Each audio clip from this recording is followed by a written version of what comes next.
L'histoire vraie ou pas de Pierre Bellemare. Le matin du 2 juillet 1881, James Garfield, président des États-Unis, attendait seul dans la salle d'attente de la gare de Washington quand un fanatique religieux s'approcha de lui. L'homme, un certain Charles Guiteau, pressa la détente dans le dos du président à bout portant. Ce dernier eut à peine le temps de s'écrier « Mon Dieu, qui est-ce ?» qu'une nouvelle balle était tirée. Une fois le président à terre, son agresseur voulut prendre la fuite en fiacre. Mais il fut interpellé par un policier qui le conduisit sans délai au commissariat le plus proche. Pendant ce temps, le président James Garfield était transporté d'urgence à la Maison-Blanche pour y recevoir les premiers soins. La seconde balle lui avait seulement éraflé le bras gauche. La première, par contre, s'était logée dans son dos sans que l'on puisse encore déterminer de manière exacte sa localisation. Or, la priorité pour soigner le président était de l'extraire. Un médecin fut donc appelé le jour même au chevet de James Garfield. Il fourra un doigt non stérilisé dans la blessure du président à la recherche du projectile, sans résultat, si ce n'est qu'il agrandit l'entaille du président. Un peu plus tard, deux chirurgiens confirmés tentèrent à leur tour leur chance, à nouveau sans gants et sans s'être nettoyés les mains au préalable. Oh. Et oui, c'était la coutume à l'époque, hein. Et à nouveau, ils ne trouvaient pas cette fichue balle. Finalement, Alexander Graham Bell crut la déceler grâce à un détecteur de métal. Les chirurgiens commencèrent donc à opérer, mais ne trouvèrent pas le projectile. En fait, l'appareil de Graham Bell avait réagi au ressort du sommier du lit du président. Finalement, après 24 jours de ce traitement, le président ferma les yeux. Sa plaie ouverte de 6 cm à l'origine avait atteint les 50 cm. Oh. Elle était en plus de cela infectée.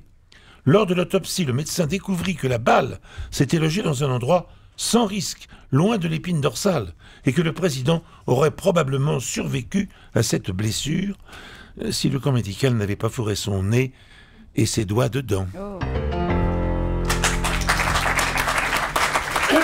Alors, cette histoire, est-ce que vous pensez qu'elle est vraie? Il faut essayer de mettre Sylvie sur la bonne voie. Jean-Marie Bigard. Moi, je pense qu'elle est tout à fait vraie et que l'hygiène, qui est la plus grande découverte de la médecine, c'est ça, c'est qu'on fourre pas les doigts dans les trous de balles parce que ça peut s'infecter et que c'est normal, et c'est la septicémie à tous les coups. Et donc moi, je crois volontiers que les médecins, en fouillant dans la plaie, ont tué le mec. Jean-Luc Lemoyne. Non, j'ai pas envie d'y croire. Je pense pas que ce soit aussi simple que ça. Tout le monde peut pas mettre ses doigts dans un président quand même. Il y a un peu de respect. Il faudrait savoir si l'histoire elle est postérieure justement à la découverte de l'hygiène et à ce que Pasteur a fait ou pas, quoi. Voilà. Valérie Benaïm. Moi j'y crois, mais à un détail près, c'est les 50 cm. Ah oui, oui, on vous comprend.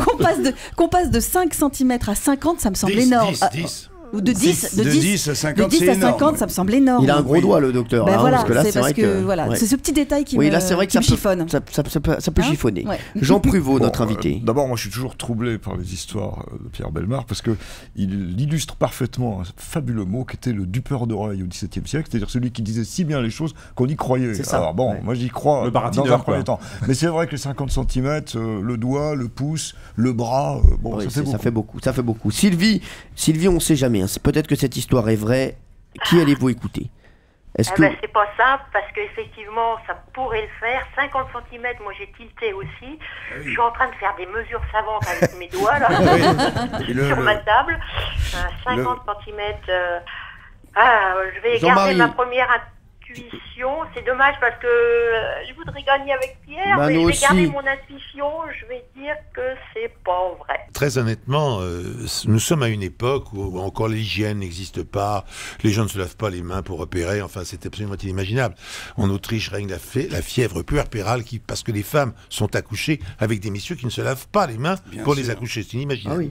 Ah oui. Or, la plaie de 50 cm, c'est vrai, parce parce que ils ont tous travaillé là-dessus. Vous êtes sûr que c'est pas 48, c'est pas 48, mais non. 52. Non, mais on a donné un chiffre rond, mais c'était une immense plaie, tout simplement. Et l'histoire est une histoire folle, elle est intégralement vraie. Sylvie, désolé. Quel dommage, Sylvie, je te l'avais dit, Sylvie.